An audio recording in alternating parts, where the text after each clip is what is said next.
పరలోకమందున మా తండ్రి, మా ప్రియమైన తండ్రి, మీ కుమారుడు ప్రభువైన యేసుక్రీస్తు వారు మా కొరకు ఈ లోకంలోకి బలిగా అర్పణగా పంపించి మాకందరికి కూడా విడుదల విమోచన కలగజేసినందుకు స్తోత్రాలు. నాన్న పరిశుద్ధంగా ప్రభావ మీ విడలంగా కేవలం మీ వలన చేయబడిన వారమై మీ సందులో కూర్చొని ప్రభావ స్తుతించి గణపరిచి మహింపరుస్తూ వచ్చా.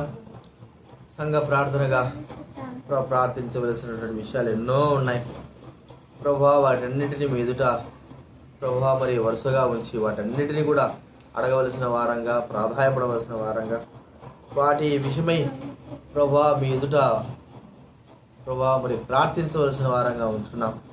కాబట్టి దైవవాక్యం ద్వారా మాతో మాట్లాడి ఏ విషయాలు మేము ప్రార్థించాలో వాటన్నింటిని ప్రభా మేము ప్రార్థించడం సహాయం చేయాలి. రావాల్సిన వారు తీసుకురండి, హృదయాలలో కార్యం జరిగింది. ప్రార్థన ఉంది అని ఎవరి జీవితంలో అయితే ఆలోచన ఉందో వారితో నడిపించవలసింది వేడుకుంటాం.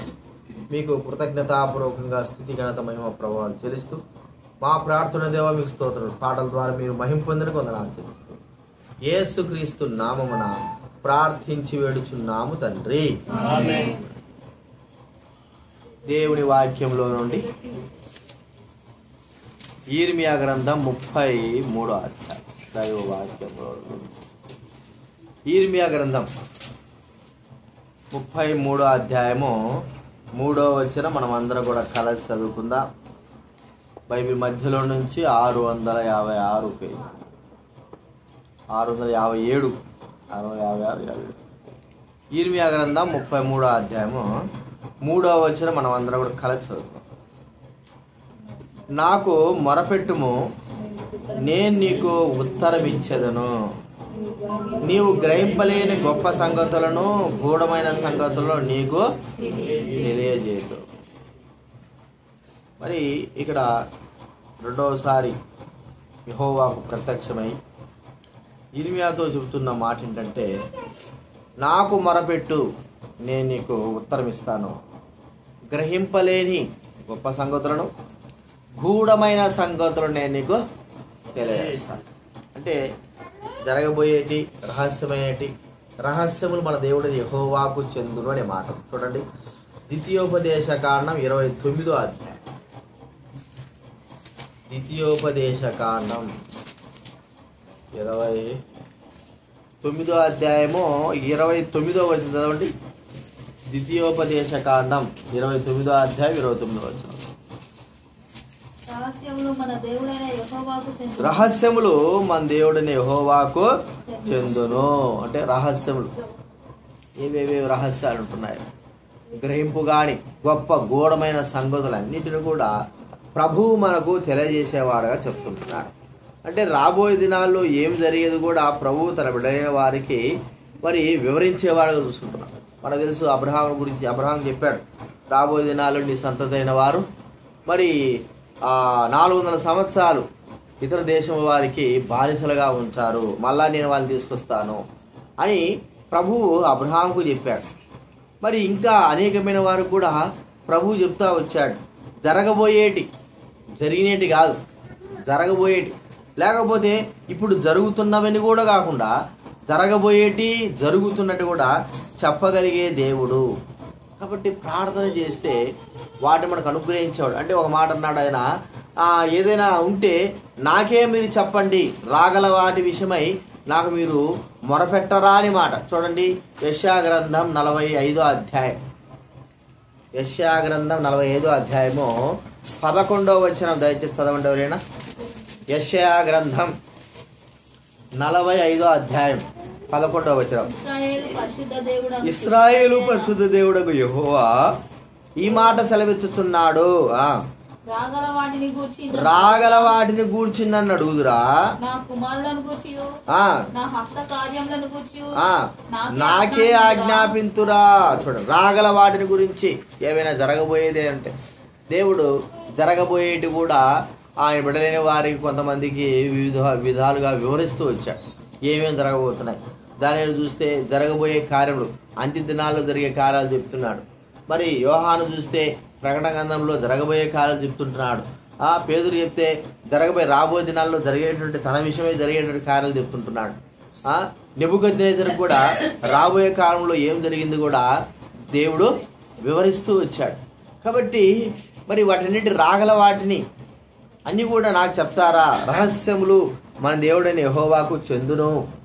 ఇంకా ఏముంటున్నాడు మనం చూస్తా అంటే 43వ అధ్యాయం, యెషయా గ్రంథం 43వ అధ్యాయము 18వ వచనం చదవండి. 43:10 మునుపటి వాటిని జ్ఞాపకము చేసుకొనకుడి, ఇదిగో నేను ఒక నూతన క్రియ చేయుచు. అది కాదు 42:9, క్షమించాలి 42:9 చూడండి. మునుపటి సంగతులు తెలియజేయుచున్నాను. అదేనా? మునుపటి సంగతులు సంభవించారు కదా, కొత్త సంగతులు తెలియజేయుచున్నాను, పుట్టక మునిపే వాటిని మీకు తెలియజేస్తున్నాను. చూడండి, పుట్టక మునిపే వాటిని తెలియజేసేవాడు. ఇవన్నీ ఎలాగ మనం గ్రహించగలుగుతుంటున్నాము అంటే కేవలము ప్రార్థన ద్వారా. నాకు మొరపెట్టు, నేను నీకు ఉత్తరము ఇస్తాను. కాబట్టి మనం మొరపెట్టేటప్పుడు జరగబోయే వాటి కొరకై మనము మొరపెట్టాలి. ఏం జరుగుతుంది పరిస్థితుల్లో, రాబోయే దినాలు ఏం జరుగుతుంది ప్రభువా? చూడండి, ఒక మాట మనం చూస్తే ఈ విధానంలో మనం ప్రభువును అడగవలసిన వారంగా ఉన్నాం. అపోస్తల కార్యం 1వ అధ్యాయం 7వ వచనము 8వ వచనం దయచేసి చదవండి ఎవరైనా. కాలములను సమయములను ముందు 6 నుంచి చదవండి. 6 నుంచి. కాబట్టి వారు కూడి వచ్చినప్పుడు, ప్రభువా ఈ కాలమందు ఇశ్రాయేలుకు రాజ్యమును మరలా అనుగ్రహించదవా? కాలములను సమయములను తండ్రి తన స్వాధీనమందుకుని ఉన్నాడు. మీ పని కాదు, ఆయనను వచ్చినప్పుడు గనుక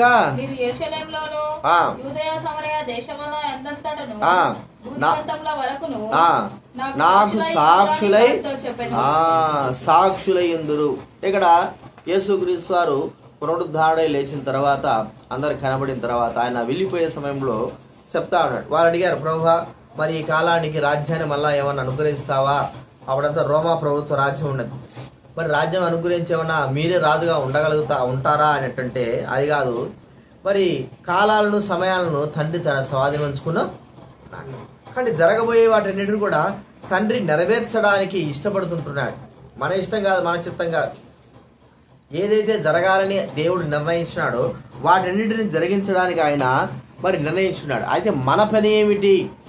ఇప్పుడు మనం చేయాల్సింది ఏంటి? ప్రార్థనలో ఆయన తన కార్యాలన్నింటి కూడా నెరవేరుస్తూ ఉంటే మన పని ఏమిటంటే మన సాక్ష్యము కాపాడుకొని బూదిగంత వరకు సాక్షులంగా జీవిస్తూ మరి ఆయన రాకడ మునుపు మనం ఏం చేయాలంటే అనేకమైన వారికి రక్షణ సువార్త ప్రకటిస్తూ అనేకమైన వారి శిష్యులుగా చేస్తూ యేసు ప్రభువు వారు ఏ విషయమైతే మనకు బోధించాడో వాటన్నిటిని మనం గైకొనుతూ ఇతరులకు గైకొనిచేస్తూ ఇలాగా నడుచుకోవలసిన వారంగా ఉంటున్నాం.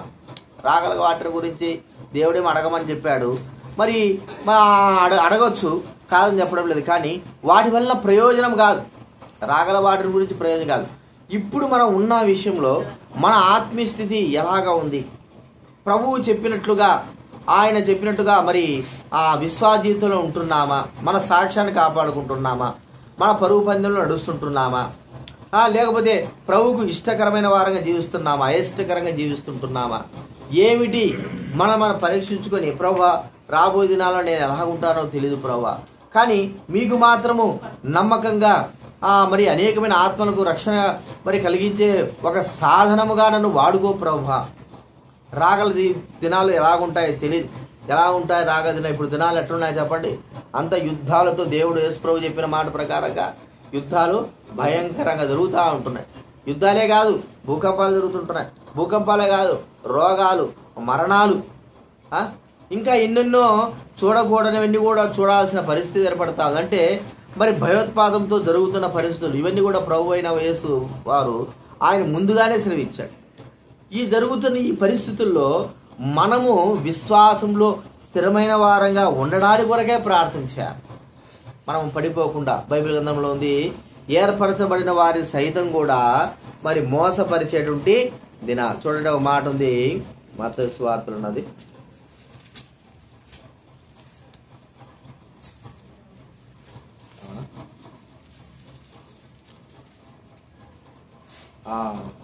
24వ అధ్యాయము 24వ వచనం. మత్తయి సువార్త 24వ అధ్యాయం 24వ వచనం.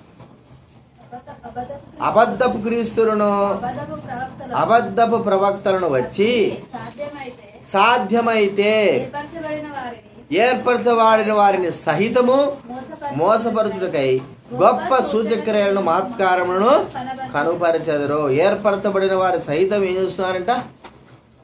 రాబోయే దినాల్లో జరుగుతున్న కార్యాలు, మరి ఆ రాబోయే దినాల్లో జరిగే కార్యాలు ప్రభు ముందుగానే సెలవిచ్చినప్పుడు, ప్రభు వాటన్నిటి మనకు ముందుగానే సెలవిస్తే వాటిలో పడిపోకోకుండా ఏర్పరచబడిన వారి సహితము మోసపరచబడేటువంటి దినాల్లో మనం ఉంటున్నాము. మన విశ్వాసము జాగ్రత్తగా కాపాడుకోవడానికి కొరకై, మనం నమ్మకంగా జీవించడానికి కొరకై, ప్రభు రాకడ కొరకై, మన పోకడ కొరకై సిద్ధమైన వారంగా ఉన్నట్లు, మరి జారి పడిపోకోకుండా తొలగిపోకోకుండా ఏమవుతామో తెలియదు. బాగున్నవాడు నేను బాగున్నాను అనుకున్నవాడు ఏమవుతాడు చెప్పండి? పడిపోయే అవకాశాలు ఉంటున్నాయి. కాబట్టి మనము జాగ్రత్త చేసుకునేటువంటి దినాలి. కాబట్టి గుర్తించుకుందాం, ప్రభువుకు ప్రార్థన చేసేటప్పుడు, ప్రభువా మా విశ్వాసాన్ని కాపాడు ప్రభువా. ఈరోజు ఉంటాము, మరి ఇప్పుడు బాగానే ఉన్నాం, తర్వాత ఏం జరుగుతుందో తెలియదు, కానీ సమస్తం నీకు తెలుసు ప్రభువా. మేము ఎలాగా ఉంటున్నామో మీరు ఎరుగుదురు ప్రభువా. కాబట్టి ఈ అంత్య దినాల్లో మా విశ్వాసాన్ని మీరు కాపాడు. ఈ అంత్య దినాల్లో మీ మాట ప్రకారం మేము జీవించినట్టు సహాయం చేయి. ఈ అంత్య దినాల్లో మరి ఆత్మ రక్షణ కొరకై, మీ రాకడ కొరకై మమ్మల్ని వ్యక్తిగతంగా సిద్ధపరచు ప్రభువా అని ప్రార్థన చేసుకోవాలి. మనం పవిత్రపరుచుకునే వారంగా ఉంటున్నట్లు కూడా మనకు దేవుడు సహాయం కావాలి. దేవుడు సహాయం లేకపోతే మనం ఏం చేయలేం. చివరి వరకు కూడా ఎంతటి గొప్ప విశ్వాస అయినా, ఎంత గొప్పవాడైనా సరే దేవుని యొక్క సహాయము చివరి వరకు కూడా మనకు అవసరం కదా. ఇప్పుడు బాగానే ఉన్నాను కదా, నేను కొన్ని సంవత్సరాలు రక్షింపబడ్డాను కదా, నాకేం కాదు కదా అనుకోవడంలే. మనల్ని పడిపోకుండా కాపాడగలిగేవాడు దేవుడే, నశించిపోకుండా మనం కాపాడగలిగేవాడు దేవుడే. కాబట్టి మనము ప్రార్థించవలసిన వారంగా ఏమిటంటే, చివరి వరకు కూడా ప్రభువా నేను ఎలా ఉండాలి? స్థిరమైన వాడంగా ఉండాలి. సంఘంలో కానీ, విశ్వాస జీవితంలో కానీ నేను స్థిరమైన వాడగా ఉండాలి. రాగల జీవితంలో ఎలాగుందో అంటే మనుషుల యొక్క హృదయాలు, మనుషుల యొక్క జీవితాలు ఎలాగ మార్చబడతాయో తెలియదు, ఎలాగుంటాయో తెలియదు, మనం కూడా ఎలా మార్చబడతామో తెలియదు. కాబట్టి మమ్మల్ని మీరు సిద్ధపరచు, ప్రార్థన చేసుకోవాలి. జరుగుతున్న పరిస్థితులు బట్టి, జరిగే పరిస్థితుల్లో మన విశ్వాసం తొలగిపోకుండా, మన నమ్మకత్వం ప్రభువులు అలాగే ఉండినట్లు, చివరి వరకు కూడా ఒకవేళ ఏం జరిగినా కూడా చివరి వరకు కూడా మనము ప్రభు కొరకే స్థిరమైన వారంగా ఉండునట్లు మనము మరి ఉద్దేశించుకొని ప్రార్థించాలా. అంత మాత్రమే కాదు, అనేకమైన వారు కూడా స్థిరమైన వారుగా ఉండునట్లు. ఎవరు ఎలాగ ఉంటారు, ఎవరు ఎలాగ నడిచిపోతారు, ఎవరు ఎలాగ దారి తప్పుతారు, ఎలాగ ఉంటారు ఎవరికీ తెలియదు. కాబట్టి రాగల వాటిని గురించి, అవి ఏమేమి జరుగుతున్నాయో ప్రభువు మాత్రం తెలుసు, ఎలాగ జరుగుతాయో ప్రభువు మాత్రం తెలుసు, ఏమై ఉంటాయో ప్రభువు మాత్రం తెలుసు. కాబట్టి లోకాన్ని మనం మార్చలేము, కాలాన్ని మనం మార్చలేము, జరిగే విషయాలు మనం మార్చలేము. కానీ మనము మారిపోకోకుండా ఉండునట్లు మనం ఏం చేయాలి? ప్రార్థన చేసుకోవాలి. అన్నిటిని మార్చలేము, అవి జరుగుతూనే ఉంటాయి. కానీ మనం వాటితో పాటు మనం కూడా మారిపోకుండా ఏం చేయాలి? మనము ప్రార్థన చెయ్యాలి. అవి మారిపోయి నీ జరుగుతుంటాయి, యుద్ధాలు జరుగుతుంటాయి, భూకంపాలు జరుగుతుంటాయి, మరణాలు జరుగుతుంటాయి, రోగాలు వస్తూ ఉంటాయి, ఇన్ని వస్తూ ఉంటాయి, అవి ప్రభు వస్తూ ఉంటాయి. కానీ మనము స్థిరంగా ఉన్నామా? స్థిరంగా ఉండునట్లు కూడా ప్రభు యొక్క సహాయం కొరకు మనం ప్రార్థన చేయాలి. కాబట్టి ప్రియమైన వాళ్ళని గుర్తించుకుందాం. రాగల వాటిని గురించి నాకే చెప్తారా మీరు? పూర్వ సంగతులు నేను మీకు వివరిస్తుంటున్నాను, నేను చెప్తాను అని ప్రభువు చెప్తా ఉంటున్నాడు. కాబట్టి మనం గుర్తించుకుందాం. మనం చూసుకుంటే దావీదు గురించి మనం ఆలోచిస్తే, దావీదు మరి సౌలు చేత తరంబడతా ఉన్నాడు. తరంబడతా ఉంటే చూడండి, ఒక మాట ఉంది, మొదటి సమూయేలు గ్రంథం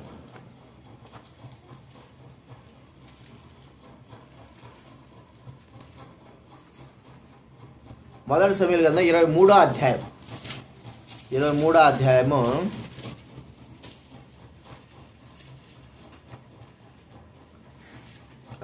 4వ వచనం చదవండి ఎవరైనా. దావీదు మరలా యెహోవా యొద్ద విచారణ చేసెను. నీవు లేచి కెయీలాకు వెళ్ళుము, ఫిలిష్తీయులను నీ చేతికి అప్పగించుదునని యెహోవా సెలవీయగా. చాలు. ఇక్కడ కెయీలా ప్రజల మీద ఫిలిష్తీయులు మరి యుద్ధానికి వచ్చారు. యుద్ధానికి వచ్చినప్పుడు ఆ ప్రాంతంలోనే దావీదు మహారాజు ఉంటే మరి వారు సహాయం కోరుకున్నట్లుగా ఫిలిష్తీయులు అర్థం చేయాలి, ప్రభువా మరి వాళ్ళ మీద పడ్డ ధాన్యాన్ని దోచుకుంటున్నారు, ఎట్లా అంటే నువ్వు మరి నీకు నేను సాయం చేస్తా పో అన్నాడు. మరి ప్రభు దగ్గర విచారం చేశాడు, వెళ్ళాడు, ఫిలిష్తీయులను చంపేసినాడు. ఆ ప్రాంతంలోనే ఆ కెయీలా గ్రామంలోనే దావీదు ఉంటా ఉన్నాడు. దావీదు ఉంటా ఉంటే మరి ఈ సౌలు తెలిసింది కెయీలా దగ్గర ఉన్నాడు దావీదు అని తెలిసింది. దావీదు తెలిసిన వెంటనే దావీదు ఏం చేశాడంటే మరి ఇక్కడ ఉంటే నన్ను కాపాడతారులే, నన్ను భద్రపరుస్తారు, ఇంత మేము సహాయం చేశాం కదా, కోటగోడలు నన్ను బాగా చూసుకుంటారులే అనుకోలే. ఏం చేశాడంటే మరి దావీదు దేవుని దగ్గర పోయి ప్రార్థన చేశాడు. చూడండి 12 వచ్చిన 13 వచ్చిన 13 చదవండి. దాదాపు 11 కెయీలా జనులున్న అతని చేతికి అప్పగించుదురా, ఈ దాసునైన నాకు వినబడినట్లు సౌలు దిగివచ్చిన ఇశ్రాయేలుల దేవా యెహోవా, దయచేసి నీ దాసునైన నాకు దానిని తెలియజేయమని ప్రార్థింపగా అతడు దిగివచ్చి సెలవిచ్చెను. కెయీలా జనులు నా జనులను సౌలు చేతికి అప్పగించుదురా అని దావీదు మరలా మనవి చేయగా యెహోవా, వారు నిన్ను అప్పగించుదురని సెలవిచ్చారు. కెయీలా ప్రజల్ని కాపాడితే దావీదు మరి దావీదునే ఏం చేస్తాననుకున్నారు వాళ్ళు, అప్పగిస్తారనుకున్నారు. అంటే జరగబోయే కార్యాలను ఏం చేశాడు, దేవుడు చెప్పాడు. అయితే ఈ విషయం తను ప్రార్థించుకోలేకపోయినాడు. ఈ విషయం చూసినాడు కానీ ప్రార్థనలో ఒకవేళ ఈ ప్రార్థన చేసుకోలే, ప్రభువా నేను పాపములో పడిపోకుండా నన్ను కాపాడు ప్రభువా అని ప్రార్థన చేసుకున్నాడో లేదో కానీ తను పాపములో పడిపోవలసిన పరిస్థితి ఏర్పడింది. వాళ్ళు వచ్చి నన్ను అప్పగిస్తారా అంటే అప్పగిస్తారనుకున్నాడు అనుకుని ప్రభు దగ్గర విచారణ చేశాడు. అయితే తన విచారణ ఇలా ఉంటే బాగుండేది, ప్రభు నేను పాపంలో పడిపోతానా లేకపోతే నేను పాపంలో చేస్తానా, నన్ను కాపాడు ప్రభు. ఒక మాట ఉంది చూడండి, కీర్తన గ్రంథం 19వ అధ్యాయం 13 వచ్చింది. 19:13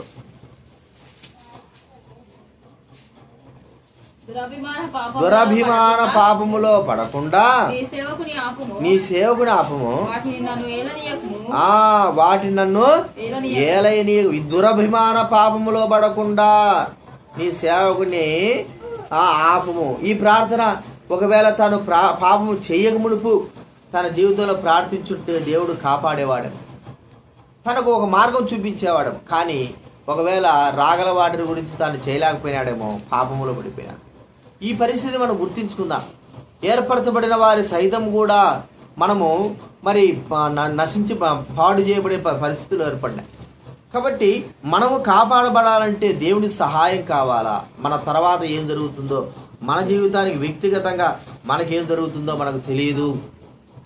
కాబట్టి మనం గుర్తించుకుందాం, రాగల వాటిని గురించి మనము ఖచ్చితంగా ప్రార్థించవలసిన వారంగా ఉంటున్నాం.